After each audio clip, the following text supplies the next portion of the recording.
Aujourd'hui, nouvel épisode de 15 minutes sur la toile. C'est avec plaisir que je vais finir ce tableau. On va voir comment je vais faire. Donc, je vais vous expliquer pourquoi je m'en arrête pas là sur un pouring. Et puis, on va voir différentes autres petites choses. Donc, restez bien jusqu'à la fin de la vidéo.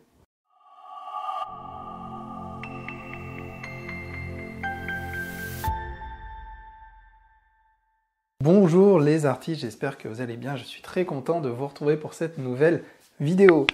Alors aujourd'hui, plusieurs choses. Déjà, première chose, c'est voilà, deux pourrings. Deux pourrings que j'ai fait, comme vous le savez. Je suis pas adepte du pouring, mais il m'arrive de temps en temps de réessayer des petites choses. C'est l'expérimentation. Là, je suis pas vraiment satisfait de ce genre de cellules, de ce qui s'est passé ici. Bon, je vais en reparler après, mais le but, c'est que je m'arrête pas là. Je veux surtout pas m'arrêter là. C'est que je veux aller plus loin et corriger ce que je juge être des problèmes sur le contraste, sur la luminosité, sur plein de choses, mais on y reviendra après. Avant ça, je voulais vous parler d'une chose. Alors, je vous en ai pas vraiment parlé alors que ça fait un moment que c'est sorti. Mais parce que ça fait un peu, je fais le malin et c'est pas du tout ce que j'ai envie, c'est pas du tout mon intention.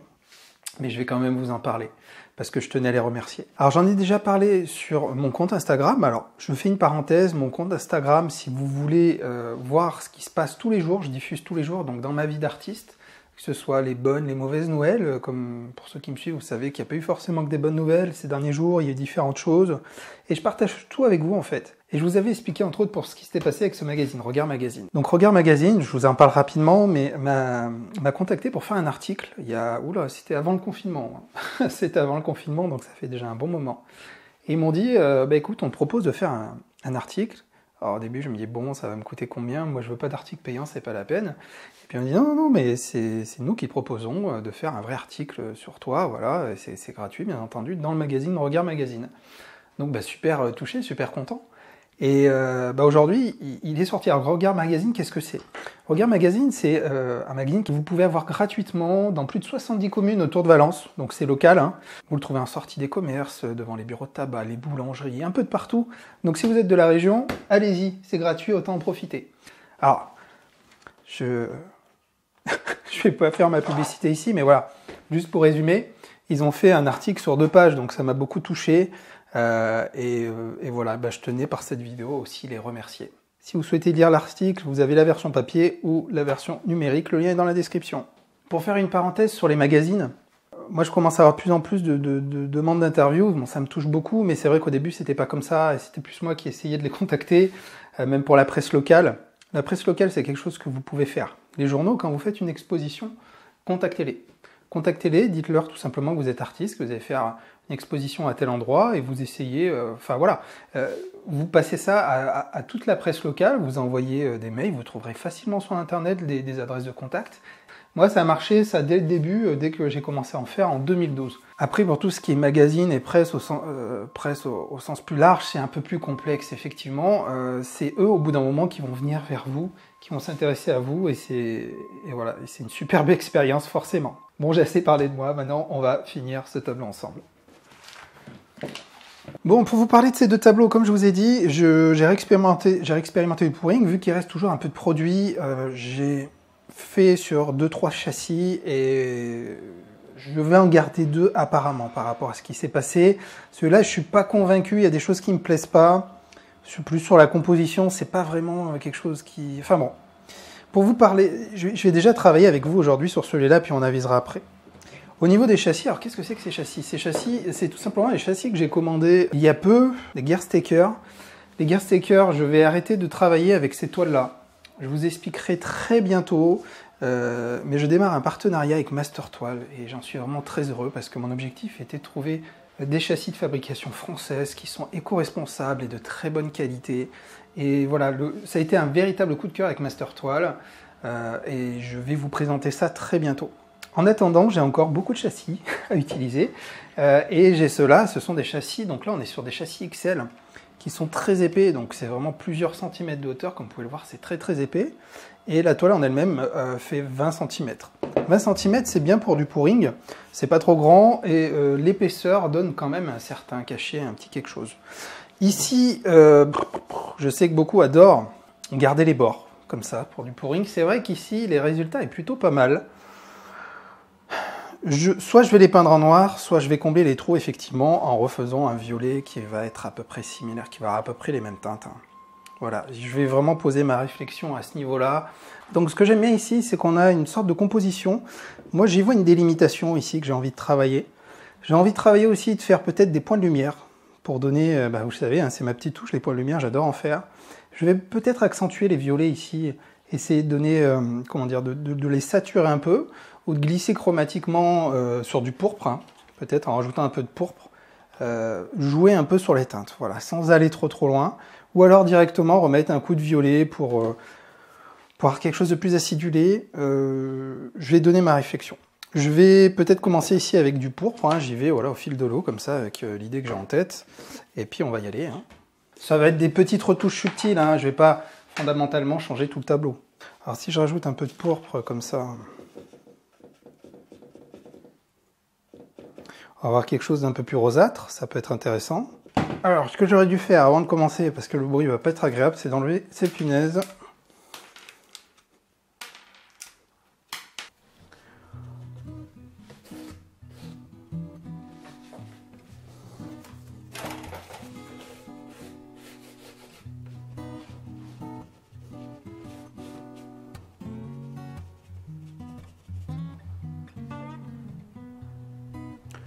Voilà, très subtilement, je continue avec mon pourpre.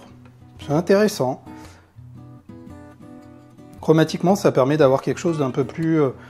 voilà, de glisser, d'avoir une teinte de plus, sans prendre vraiment trop de risques. Je vais faire pareil de ce côté.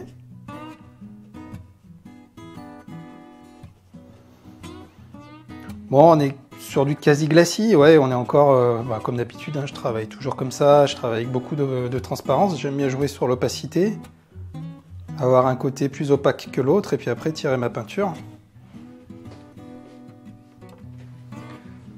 Ah, du coup c'est pas mal, ça amène un peu de lumière ici, enfin on a quelque chose d'un peu plus chaud.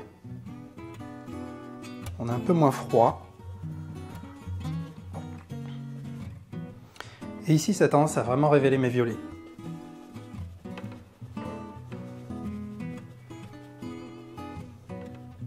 Attention de ne pas les taper dans le blanc, sinon on va vraiment avoir des marques roses.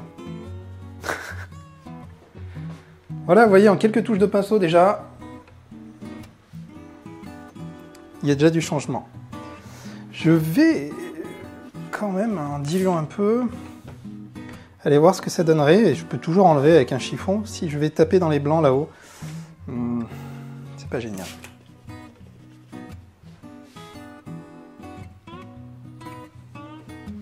Non, ça m'intéresse pas forcément. Hop, j'essuie un peu avec un vieux chiffon sans trop accrocher.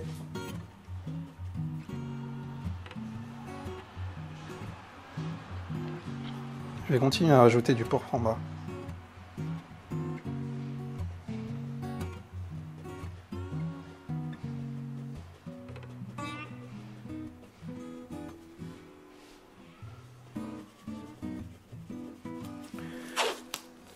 Pourquoi pas créer une petite démarcation?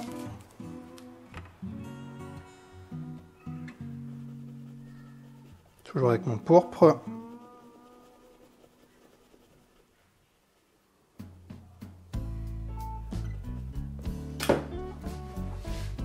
Ok.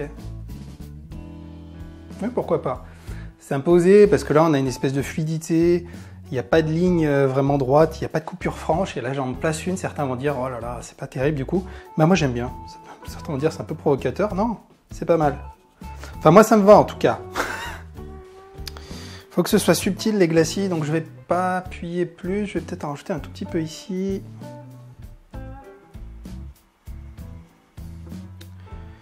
Très gentiment.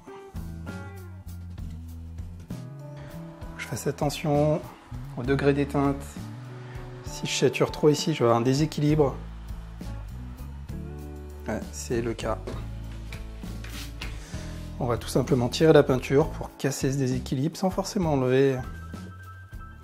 Et je vais faire quelques petites coulures. Ah, je pense que je vais pas plus... Ouais.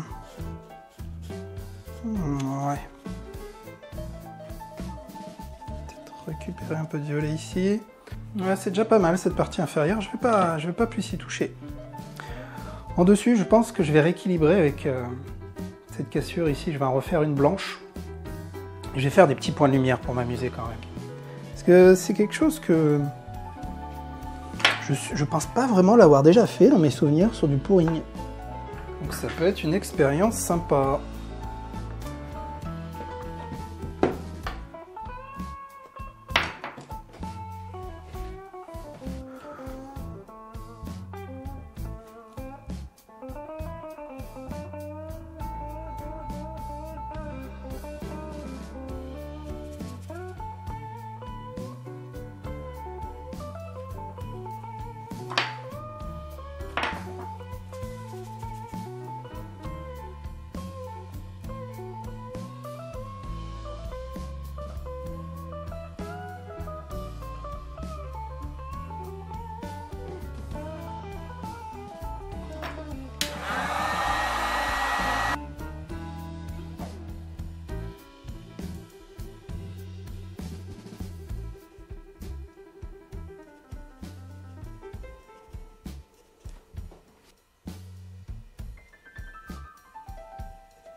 Voilà, pas une grosse prise de risque, des petits points de lumière.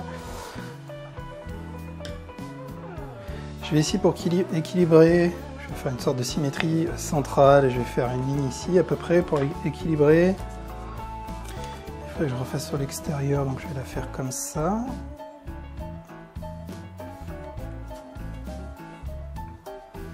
Hop, pour le côté pratique.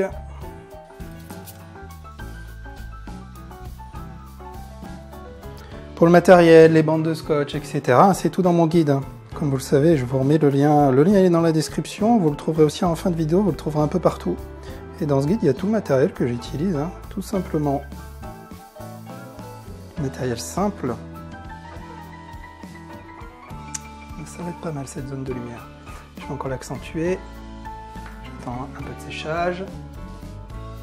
Je suis toujours gourmand sur le blanc, il faut que je fasse attention. C'est un piège.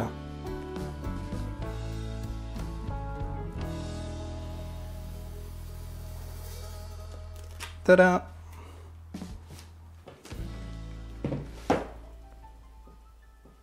Oh, c'est pas mal. Apporte un peu de lumière sur la partie supérieure. Et il en faut aussi ici, là. Il y a un problème d'équilibre.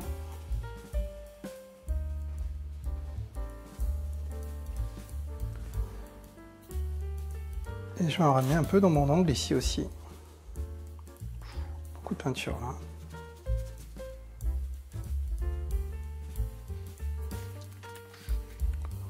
Alors même si vous mettez un peu trop de peinture, faut jamais paniquer en fait. Sinon c'est là que vous risquez de gâcher votre toile. Ah bah c'est pas mal, c'est éclairci. On accentue le contraste. Point de lumière crée une démarcation. Non, c'est pas mal. Là on y est. Du coup, je vais appuyer encore un peu plus mon angle. Oula, je suis gourmand sur la peinture aujourd'hui. Faut que je fasse. Ça, c'est le premier des petits formats. Il faut faire attention quand on passe d'un grand à un petit format. Bah, il faut avoir conscience des quantités à utiliser. Hein. Des fois, on me demande quelle quantité, etc. Ça se fait. Moi, j'adore dire qu'il faut surtout travailler au feeling. Hein. Avec l'expérience, petit à petit, vous allez savoir ce qu'il faut en quantité. Toujours commencer par des toutes petites quantités. Le piège au début, c'est de mettre trop de peinture et on fait des pâtés. Vous voyez, là, j'y vais avec des toutes petites quantités, vraiment. Hein.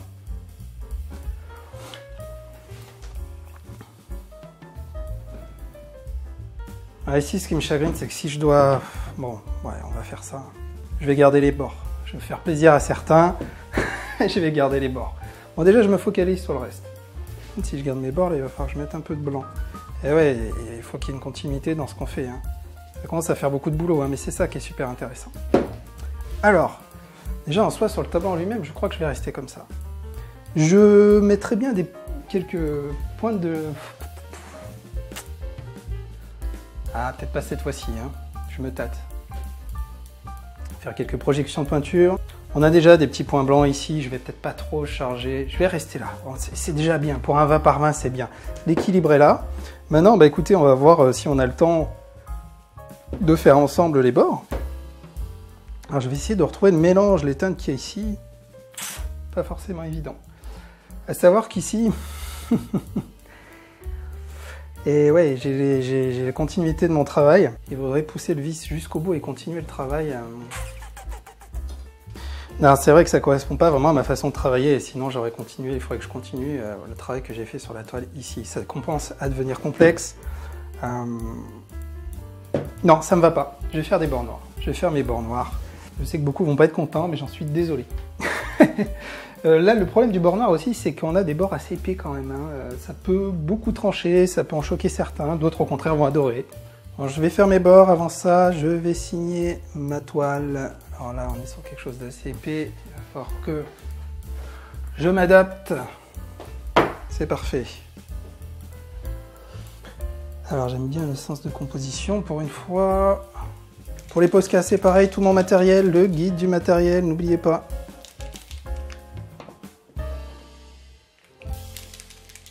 En attendant que je prépare mon Posca, un petit pouce levé si vous avez aimé la vidéo et pour me soutenir. Ça serait sympa. Merci d'avance.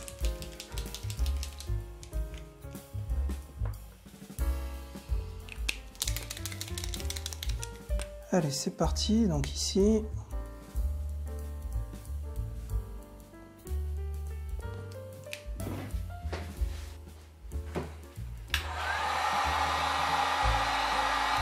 Voilà pour ma signature. Alors le blanc tranche beaucoup là, ça fait presque prétentieux, ça prend un peu trop de place. Donc une petite astuce, c'est que je peux prendre un de mes pinceaux par exemple et utiliser d'une couleur, ça peut être un tout petit peu de violet, vraiment un tout petit peu ou un petit peu.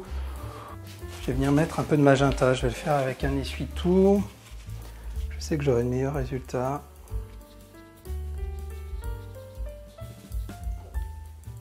C'est une technique de glacis, hein. C'est tout à fait pareil en fait. Hein. Ça a tout simplement un peu terni ma signature, qu'elle prenne pas trop l'ascendant, pas trop le dessus sur tout ça. Maintenant c'est bon, je vais pouvoir passer au bord. Désolé, je l'ai fait en noir. Au rouleau comme d'habitude. Donc là on est sur un beau bord. Hein.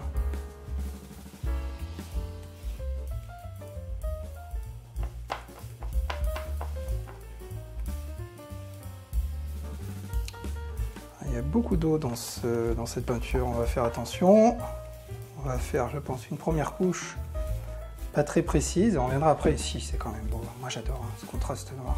Ça crée vraiment un cadre dans tous les sens du terme. Et du coup, pas besoin d'encadrer, pas besoin d'utiliser une caisse américaine ou autre, hein, comme on me le demande souvent. Regardez, c'est bien. Le tableau est prêt à être accroché.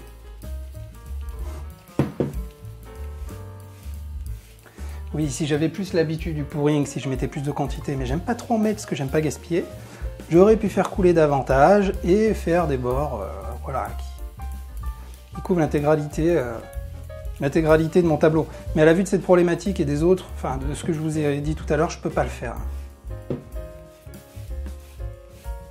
Alors, regardez, très beau ce tableau. Moi j'aime bien en tout cas. Ça fait des jolis bords quand même. Bon, je vais laisser sécher et je vais faire... Et voilà mes amis, 2 couches pour les bords. Mon tableau est fini, il ne me restera plus qu'à enlever les quelques poils qui subsistent à cause des glacis. Et bien sûr de vernir avec un beau vernis brillant comme d'habitude. Hein. Mon vernis, alors ils ont fait une nouvelle étiquette, le vernis Liquitex, vernis brillant, très dur à trouver en ce moment. J'ai vraiment galéré, donc j'ai acheté tout un stock parce que là, ça devient très compliqué. Donc voilà, je suis content du résultat, j'espère que vous aussi, pour un petit tableau de 20 cm par 20 cm qui est parti d'un pouring et finalement qui a évolué en autre chose, bah c'est pas mal, hein. Je me dis qu'il y a une idée à creuser. et que je vais peut-être continuer à faire des pourrings et à retravailler par-dessus, à expérimenter. Dans ce sens-là, est-ce que vous aimez ce format, ce type de... Est-ce que vous aimez ce format, le fait de vous montrer en vous expliquant ce que je fais, des fins de tableau ou des parties de tableau? Si c'est le cas, je continuerai, hein. J'avais déjà fait une première vidéo, je vous mets le lien ici, qui s'appelle 15 minutes sur la toile, là c'était le premier épisode, là c'est le deuxième. Je peux continuer à en faire comme ça, hein. C'est comme un cours finalement. Je vais peut-être moins loin, effectivement. Si vous êtes intéressé par mes cours de peinture, je vous mets aussi un lien ici, hein. Bon, la plupart de vous les connaissent déjà, il y a pas mal de cours vidéo, vous avez aussi le livre, c'est lancé la peinture abstraite, qui est un livre numérique, dans lequel vous avez quand même des bonnes bases, hein, si vous vous lancez, c'est assez intéressant. Que dire sur ce tableau, si on le regarde un peu plus près, regardez, c'est plutôt pas mal. Bon, il n'est pas verni, quand je vais le vernir, ça va tout révéler. On est plutôt pas mal, les bords noirs, moi ça me choque pas du tout.